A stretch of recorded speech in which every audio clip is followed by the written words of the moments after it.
ودي كانت خلاصة تجربتي في استخدام الحفاضات المختلفة. اهلا بيكم في مطبخ حاجة حلوة. لو اول مرة تشوفونا اشتركوا في القناة وفعلوا جرس التنبيه عشان يوصلكوا كل وصفاتنا الجديدة. تعالوا اعرفكم خلاصة تجربتي من استخدام الحفاضات المختلفة مع ولادي والفروق بينهم في المستوى والنصايح اللي اقدر افيدكم بيها بحيث ما يحصلش تسريب في البامبرز وكده. اول نوع انا كنت متعودة عليه في الاول خالص كان مولفكس.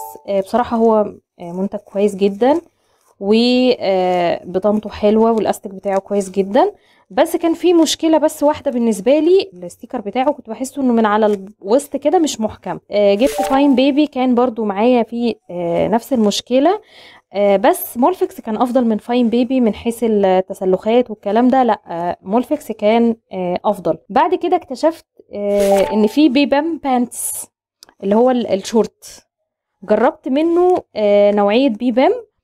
عايزه اقول لكم ان هي ممتازه ممتازه ممتازه، يعني هي بالنسبه لي افضل نوع من انواع البامبرز اللي استخدمتهم لولادي، من حيث التسريب ومن حيث التسلخات. بيبقى ماسك على البطن كويس جدا، بيمسك كده على الوسط بتاع البيبي فما بيحصلش تسريب لا من ورا ولا من قدام. بس طبعا مع ظل بقى غلا الاسعار والكلام ده انا ما بقتش الاقي بيبام البانتس ده متوفر بسهوله، فجبت بيبي جوي. بيبي جوي الميزة اللي فيه هو برضو ستيكر وكل حاجة اهو، ده بالستيكر بتاعه، بس الفكرة بتاعته ان فيه من ورا عامل زي استك كده، ده اسمه منع تسريب. ده بيخلي برضو البامبرز يمسك من على الوسط وفي نفس الوقت ما يسربش من ورا. وبرضو البطانة بتاعته كانت قطن وحلوة زي البيبم. انا بالنسبة لي افضل حاجة كانت البيبي جوي والبيبي ام في الاستعمال.